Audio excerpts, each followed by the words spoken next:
What is up, everybody? It is Life's Apprentice. Today we have Clint here, and we're going to be making a few videos for you guys.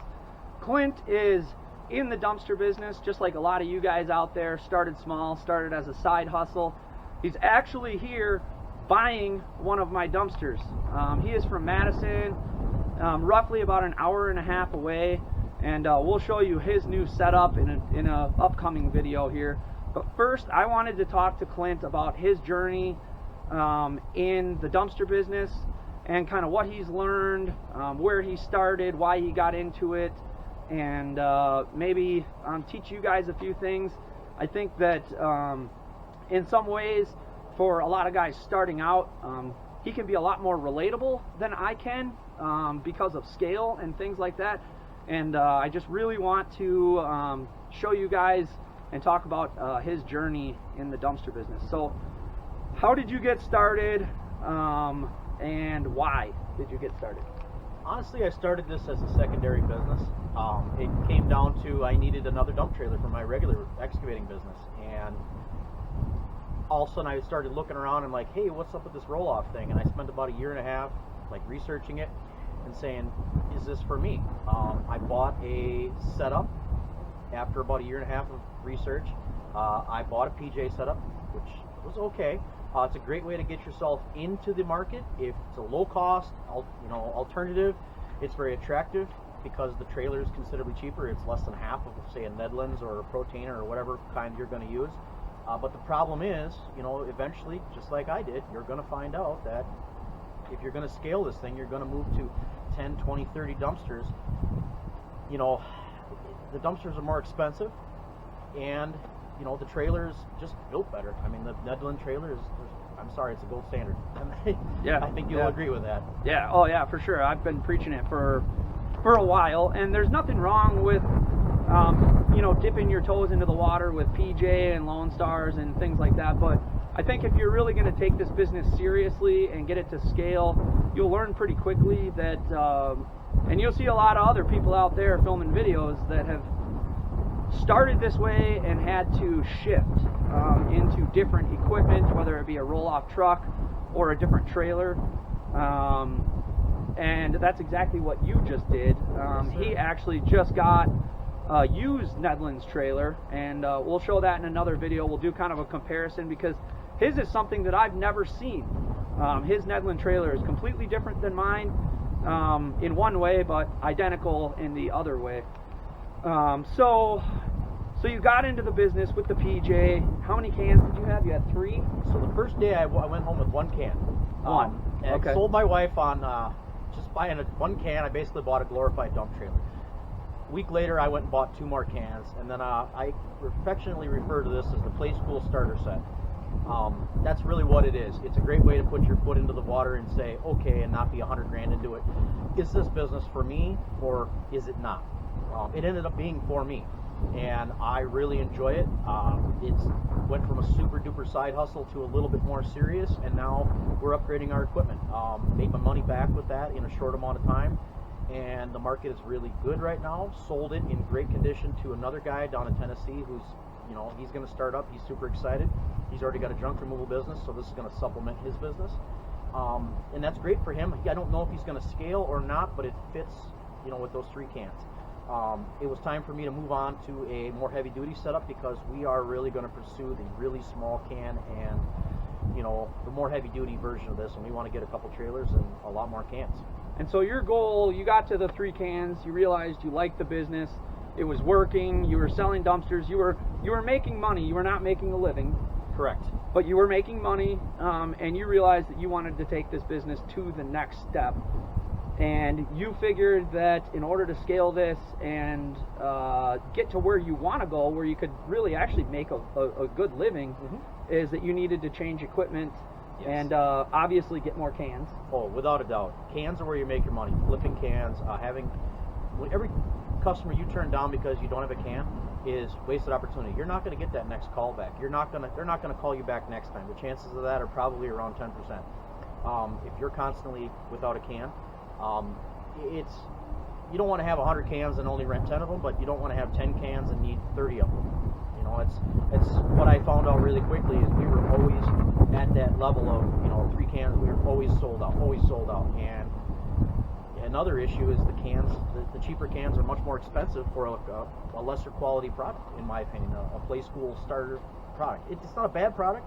It's just not built as heavy as, say, a Nedlands or whatever brand you're going to pick. The heavy-duty standard rail are just built better. And let's talk one thing that we were talking about earlier was the Nedlands trailer is more expensive, a lot more expensive. For a reason. But when it comes to scaling, you need cans. Nedlands cans or dumpsters are probably some of the cheapest. By $1,000, over $1,000 right now. I just checked into it. The new cans, because of the price of steel and because of dealer markup and PJ, 44% increase as of January 1st on all trailers. Doesn't matter if it's a roll-off or not, and that's a huge hit for somebody to take. And I get it; they're trying to not lose money. But when you call up to order a Nedlands can or whatever brand or Protainer or whatever it is, and it's over $1,000 cheaper for the same can but built heavier duty, I mean, that's where your savings come. So you're talking about, well, when I bought my setup, that was a $10,000 trailer. My trailer from Nedlands would be $20,000. So you're going, oh, I'm going to save all this money. Well, no, you're not. You're going to save it today. You're going to lose it tomorrow. If you go buy 10 cans, you're $10,000 right there. You're a wash. Now you got inferior, not inferior. I didn't want to say it that way, but you've got a lesser trailer with, less, more cans. But I guess the best way I can say it is just buy the good trailer, save your money, get the good trailer out of the gate, save yourself a little hassle, and scale with cheaper cans, cheaper cost of cans and a better build. And essentially with that, you're paying extra for the trailer, but at 10 cans, PJ versus Nedlands, you're paying the same price at 10 cans. And I've done videos like this with the dump trailers about scale and stuff like that. Dump trailers are easy to get, maybe not everywhere right now, but in general they're easy to get, but you're paying a premium, and once you get to a certain scale it just doesn't make sense anymore, and that's kind of what he's realized, and he's moved on to bigger and better things. Now let's talk, here's a thing that absolutely destroys me, and it's the one-day rentals. So you had 3 cans and you were trying to get those cans to move as much and as efficiently as possible, and you were offering discounts and stuff like that for one-day rentals. How did that work? It didn't. I had a few. one-day, 3-day rentals. Unfortunately, you're giving away money. You're leaving money on the table.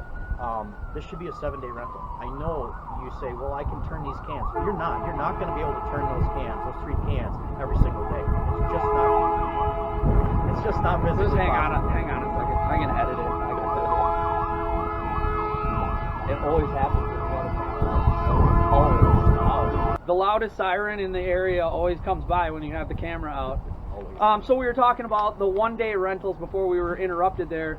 And it just doesn't work. Now there are people who need and want one-day rentals, but if you're getting into this business expecting to have 3 cans and move them every single day, that's way more difficult than you would think.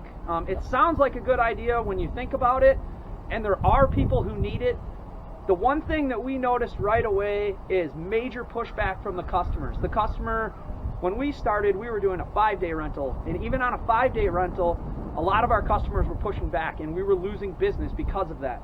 Now, a lot of customers want that 7, 10, 2-week rental, and in order to provide that, you can do that with 3 cans, but you're not maximizing those cans money. What you really need is more cans, and if you can get more dumpsters and rent them out for a longer period of time, ultimately at the end of the day you're going to be better off.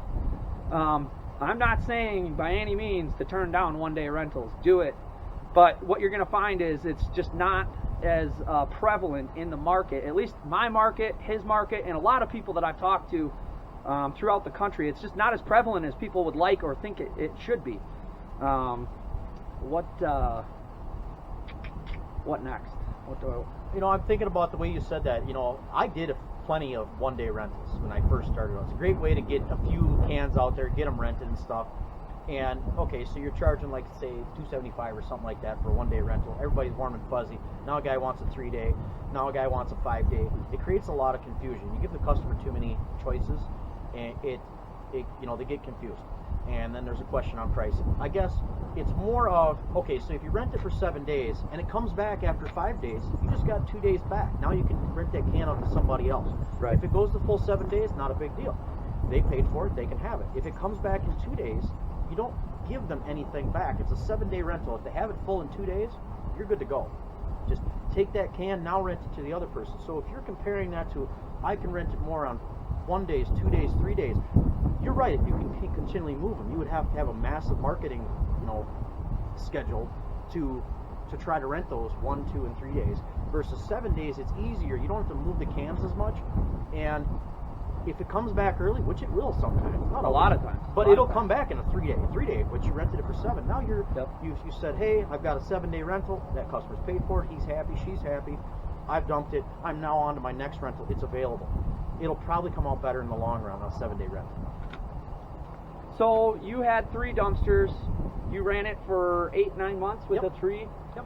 How many total rentals did you do with those 3 dumpsters? And if you don't mind saying, like, what was your gross sales? Gross sales were not impressive. when you look at it that way, we probably had around $30,000 in gross sales. Not impressive. But remember, I only had 3 cans, and I'm only running this as a side business. So when you think about it that way, if you're trying to quit your 9-to-5 job, 3 cans aren't going to do it. Right.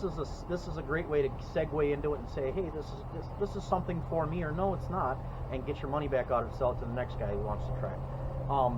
I guess the biggest thing is keep your overhead low and try to get more cans. I guess I think that's really the only way to make a good living doing this. Unless there are some people out there doing these short-term rentals and stuff like that, but I would not try to base your business model off that until you have experience in the business and you know that that's going to work. I would not get into the business assuming that you can get 3 cans and do 1 and 2 day rentals and make your numbers work. How many total rentals was that? Like 80, 90? So we're rolling up about 89, 90 rentals, something like that. I looked at it the other day. We had talked. I was off my number a little bit because we had some that were done before we got our computer system. So they weren't tracked. Weren't tracked. Yep. So we're probably rolling around at 90, 92. I guess we only ran 9 months, so it's not a full year. So that's about 10 a month, average? Yep. I had as many as 18, 20 one month and then 4 the next. So, you know, it's really feast and famine.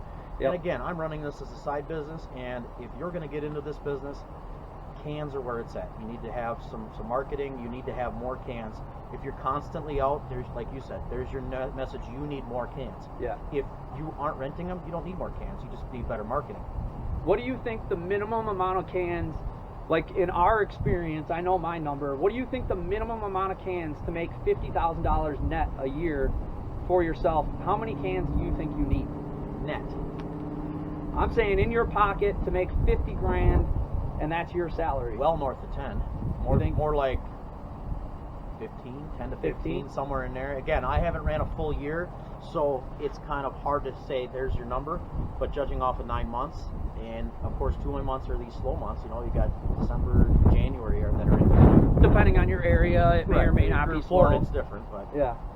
It's 26 degrees here, and it's a 50-degree increase from yesterday. Yesterday was 25 below, so big difference, and it is slow this time of the year. My number, I think, minimum to make a decent living is 10.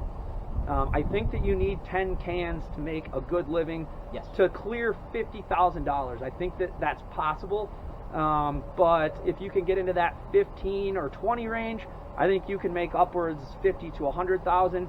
I think that 20 cans with a 1-week rental is about the max that one person and truck can do during the busy times.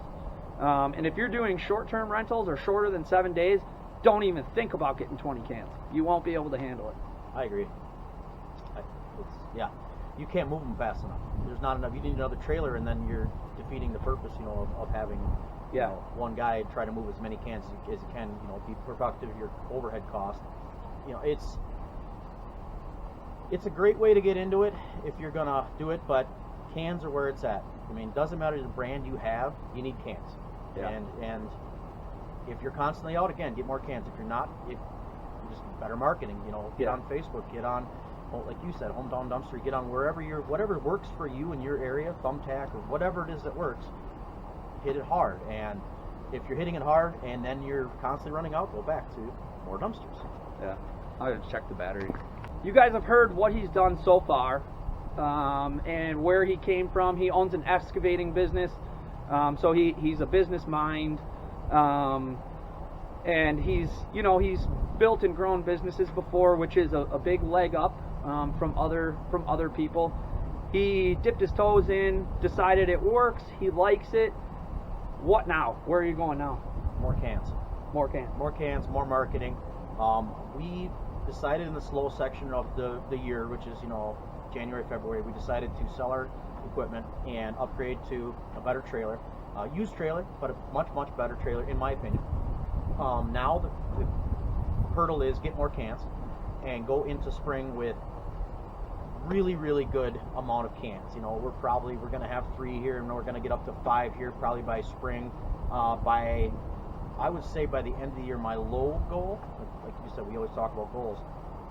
By the end of the year, I want to have 10 cans at the very, very bottom. Obviously, cans are a little harder to get. There's a big lead time. Doesn't matter who you get, what brand, doesn't matter. On the high end, I'd love to have 20. Do I think it's obtainable? I don't know. I think 10's a reasonable, good goal for you, and if you can surpass that, I think you're well on your way to 20. And it may be a little slower. Even for me, it's taken a lot longer, and I planned months ahead, and it's still not right, because of lead time. Have a phone that rings really loud in your truck right while you're doing it. It's super helpful. Yeah. And I guess I agree. 10 cans is where it's at. If I had 10 cans, could I make that 50K net? Absolutely. Absolutely. We could do that all day long. Looking at the numbers right now, I have software that allows me to look at those numbers, even going, like I could be sitting in the passenger seat going down the road and look at my, costs and stuff, which I love. And we could probably do another video on. What software do you use? Dumpster rental systems. DRS. Yes, sir. And I love it.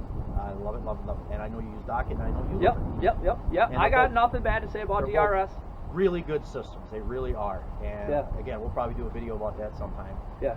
It's the pen and paper works. It really does. But 1, 2, 3 dumpsters. But what if you forget where one's at? I've literally done it. I've done it. I did it with 3.